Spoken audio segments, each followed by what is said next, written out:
السوريون أدركوا أن ثمن الحرية لن يكون سهلا. يعني أنا صح ابتليت بس بلاقي صغير. فقدموا في سبيلها الشهداء والأسرى والجرحى. طوبوني بإيدي طلقة متفجرة. جرحى الثورة السورية لا ينبغي أن نتركهم وحيدين، فجراحهم تصيح بنا كل حين، وتزداد معاناتهم في غيمة التجاهل والنسيان.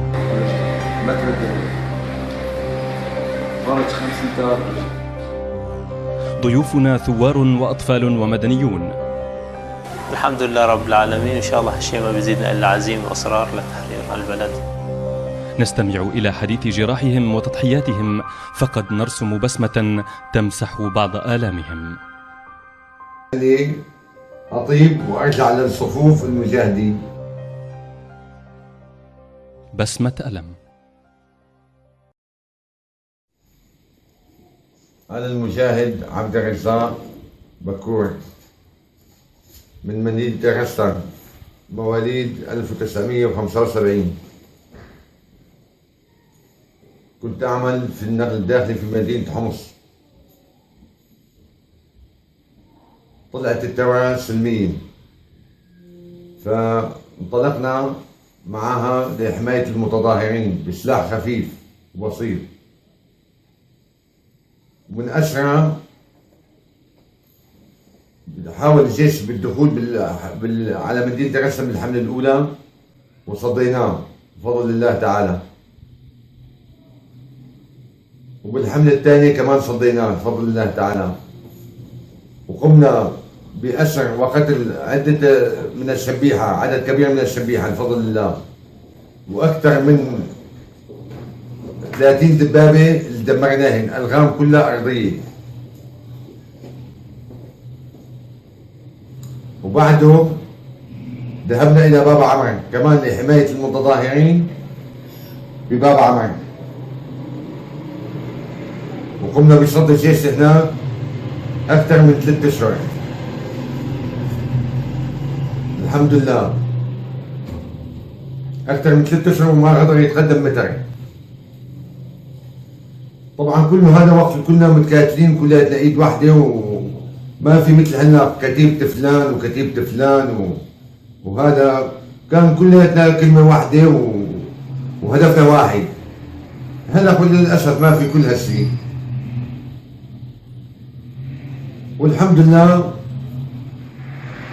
بعد ما جينا من باب عمر قمنا بتحرير الطريق العام ومدينة غسان. قمنا بتحرير مدينة غسان والطريق العام اللي واصل بين حمص وتلبيسي. طبعا والقصف كان شديد بباب عمر، شديد كثيف، يعني بالدقيقة تنزل علينا فوق 100 صاروخ وقذائف هاون صاروخية. بعد جينا لمدينة غسان، قمنا بتحرير مدينة غسان بالكامل، وقمنا على تحرير مدينة طريق حمص حماه، واغتنمنا منه آليات ثقيلة، وكان كلها بسلاح بسيط، بندقية وألغام أرضية. ما كنا نمتلك لا القاذف لا الأربجية ولا أي شيء بفضل الله. طبعا كل هالشغل هذا كان وقت كنا موحدين الصف كلياتنا بكلمة واحدة تحت شعار لا إله إلا الله محمد رسول الله. ما كانت فيها المطامع مثل هلا، هذا طالع مشان منصب، هذا طالع مشان يحمي حاله، هذا ما في كلها.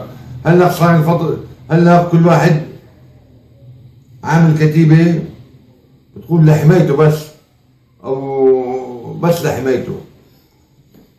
ما كان شيء هالشيء هذا على دورنا أول.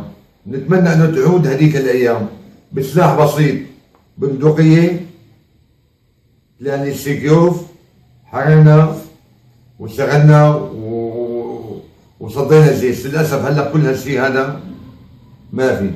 هلا بنمتلك الدبابات والصواريخ والتاو والولول، وما في تقدم على الأرض. من ناشد كل الجيش الحر انه يتوحدوا تحت راية واحدة. وبعد ما حررنا مدينة غسان هاي الدبابات المدمرات تشهد على الطرقات المسلفة للنظام بفضل الله. بعد ما خلصنا مدينة غسان ذهبنا إلى حمص على الخالدية. قمنا بعد ما حررنا مدينة غسان والطريق العام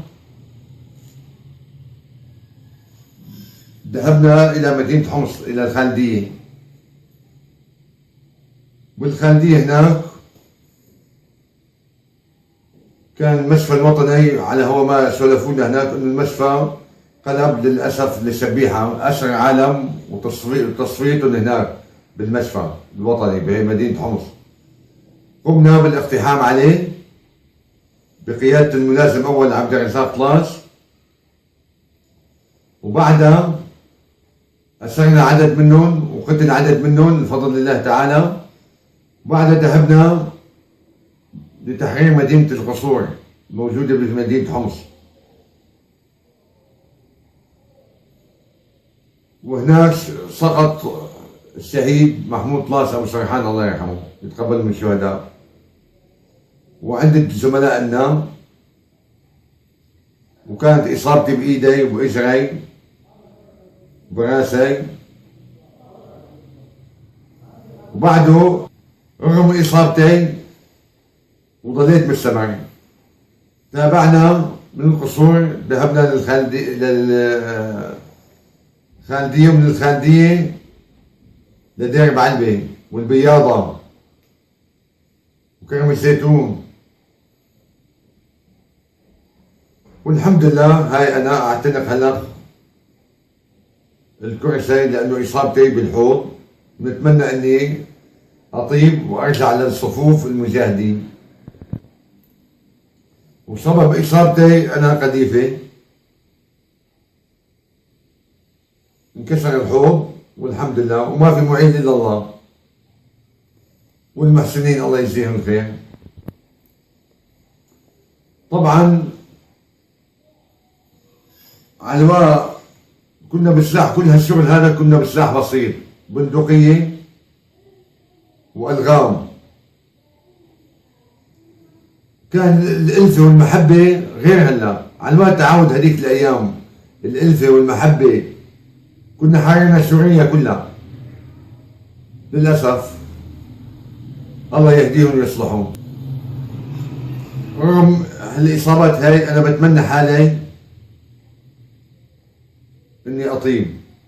الحمد لله هلا رفيقتي هالعكازة هاي وهاي وهالصورة مع رفقاتنا هي وهاي وما في، وهالكرسي الخشبي معتنقه. أنا بتمنى حالي إني أطيب وأرجع على الجهاد على الصفوف الأولى مع أخوة المجاهدين، بس بتمنى حالي إني أكون أطيب وهيك وما في.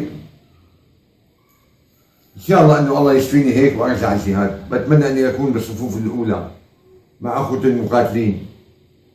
وكل ما أشوف هيك مقطع على التلفزيون بتحسر إني أكون يعني إني بيناتهم. للأسف هاي أنا معتنق الكرسي الخشبي وهالشبابتين وهالصورتين مع رفقاتنا والحمد لله. أنا من التواني القديمين، كل هالشغل وهاي وما حد دق بابي وسأل عني شلونك، شو لازمك، شو كذا، نو. السلام عليكم والله يجزيكم الخير. قناة جسر الفضائية. السوريون أدركوا أن ثمن الحرية لن يكون سهلا، يعني أنا صح ابتليت بس بلاء صغير، فقدموا في سبيلها الشهداء والأسرى والجرحى. صوبوني بإيدي طلقة متفجرة. جرحى الثورة السورية لا ينبغي أن نتركهم وحيدين، فجراحهم تصيح بنا كل حين، وتزداد معاناتهم في غيمة التجاهل والنسيان.